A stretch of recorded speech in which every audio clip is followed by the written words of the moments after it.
One hard Let me boiled say talk-up it channel boss. in another way.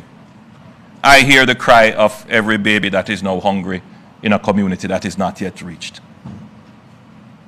It goes to bed with me. And I have to think of it in this way.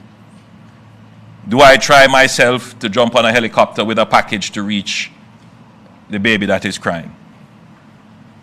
Or do I try to develop a system to get more helicopters in, to get more packages put together, to get more supplies in, to get more support to be able to reach those babies that are crying? While at the same time saying to Keith and Darrell and Minister Tufton, get out there in the scramble. And so that is what you have been seeing. People individually going out there trying to relieve the human suffering. But that is not a sustainable response. The sustainable response is what you would see the government doing now. In the initial phase of the disaster, you would have seen an influx of NGOs, concerned persons, concerned Jamaicans coming in to give. You see it all on social media, everybody handing out packages and so forth. In another couple of days, you're going to see that dry up.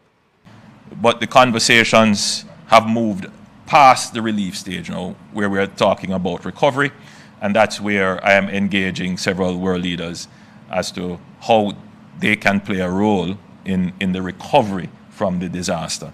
You would have heard me say in the presentation to Parliament that the damage could be anywhere from 6 to 7 billion US dollars. And as I'm on generators, again, I thought it would be obvious.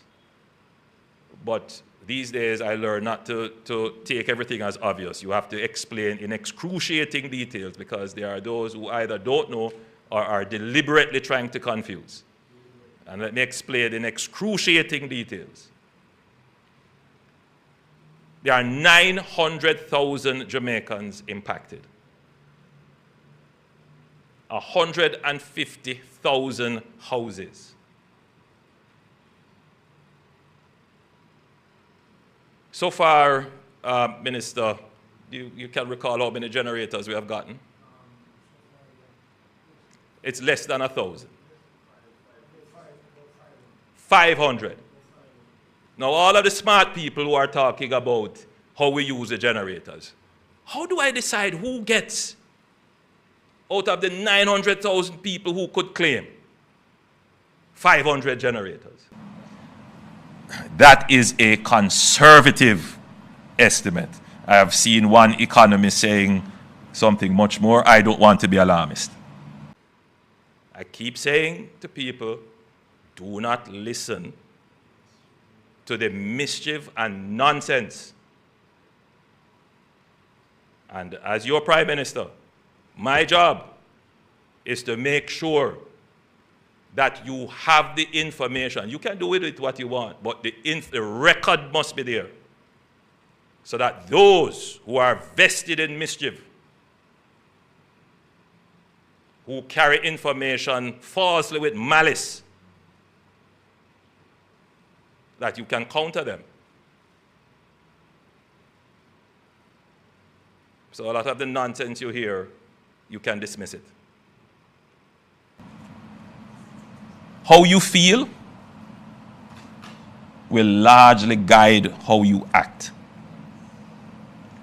And there are a lot of people out there who are deliberately creating misinformation.